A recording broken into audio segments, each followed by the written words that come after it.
All right, so today we're going to dive into one of the biggest, and let's be honest, one of the most confusing ideas in all of Buddhist thought, this teaching of anatta, or what's usually translated as no self.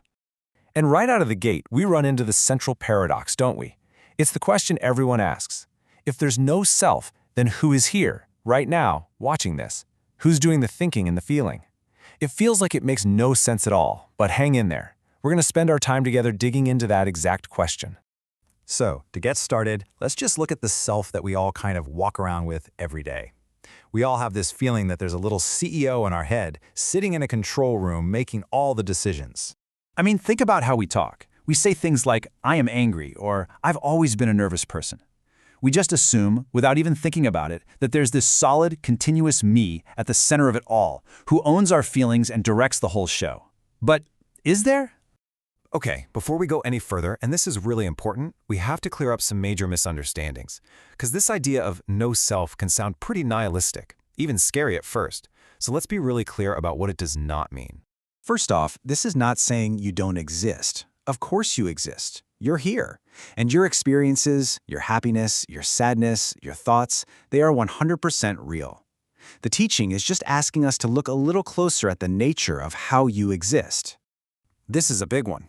It is absolutely not a get-out-of-jail-free card. It's not an excuse to do whatever you want. In fact, you could argue it calls for an even deeper sense of responsibility for our actions, because we can't just blame them on some fixed, broken self. And finally, the point isn't to become detached from life or to stop having feelings. Not at all. It's actually about learning how to engage with all of our messy, complicated feelings with more wisdom and a lot less pain. It's about freedom, not numbness. All right, now that we've cleared the air a bit, let's start a little investigation. Think of us as detectives. We're going to look directly at our own experience and see if we can actually find this solid, permanent you we're so sure is there. So how do we even start looking? Well, luckily, Buddhist thought gives us a kind of map for this. It suggests breaking down our entire experience into 5 constantly changing clusters, or aggregates. The technical term is skandhas, and these are the raw materials that we glue together and slap the label me onto. So let's use this map. First, there's form, your physical body. But are you your body? Your cells are constantly dying and being replaced. The body you have now is not the same body you had 10 years ago. So where is the permanent you in there? Then there's perception, the simple act of recognizing things. That's a car, that's a bird singing. It's a process. Next, you have all your mental formations. This is the big one. Your thoughts, your moods, your opinions, your habits. But these are always changing, right?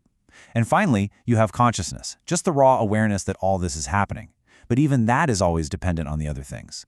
So, when you really look, do you find a solid thing called you? Or do you just find all these fleeting processes happening one after another? You know what? Let's make this super practical. Let's try a little experiment right now. Just stop for a second and wait. Try to predict what your very next thought will be. Don't create one, just see what shows up. Did you know what it was going to be before it just popped into your head? Probably not, right? And here's the kicker. If you were really the thinker, the CEO in charge of thinking, shouldn't you know what you're about to think? The insight here is that thinking just happens. Thoughts just appear in our awareness, like bubbles rising to the surface, based on all sorts of causes and conditions. So if the self isn't a fixed thing, if it's not the CEO in the control room, then what in the world is it? This is where we need a totally new metaphor to help us get it. I love this way of putting it. Think of a river. A river definitely exists. You can see it, you can swim in it. But can you point to any one part of it and say, that is the river? No, of course not. It's a constantly changing flow of water. The self is just like that.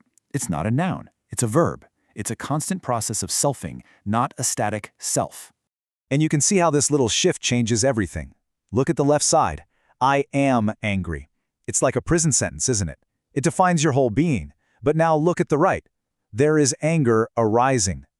Whoa.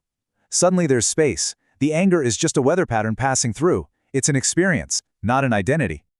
Now I know what you might be thinking. This is all very philosophical, maybe a little abstract, but this is where the rubber really meets the road. This isn't just some intellectual exercise. It's directly connected to why we suffer.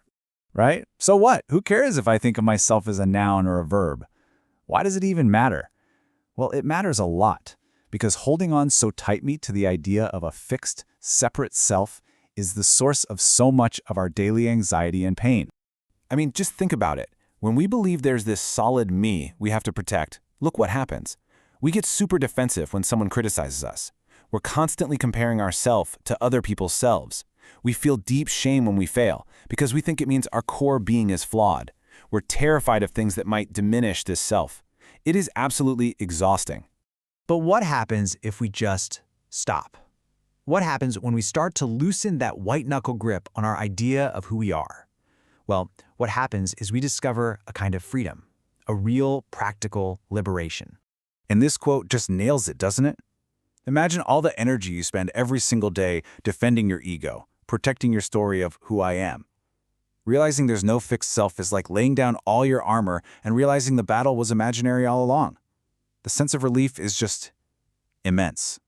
And this really does change how you move through the world. So, say you're in a conflict. Criticism is no longer a personal attack on your core being. It's just information you can choose to use or not. Personal growth becomes possible because you're no longer trapped by the idea that this is just who I am. And you can feel deep pain or sadness without it becoming your entire identity. And here's the beautiful twist at the end. The point is not to annihilate the self or get rid of it. The real invitation is just to see, with real clarity, that this solid, separate thing we were trying so hard to protect, it was never as solid as we thought it was in the first place. And when you're not so busy performing and defending you all the time, a new kind of freedom just naturally opens up. You can respond to whatever life throws at you with more creativity, more spontaneity, and honestly, a lot more compassion for yourself and for everyone else who's caught up in the same struggle. So I'll just leave you with this question to carry with you. What would it actually be like to go through just one single day without that constant little voice inside asking, okay, but what does this mean about me? What kind of freedom might you find in that space? Thank you for joining me.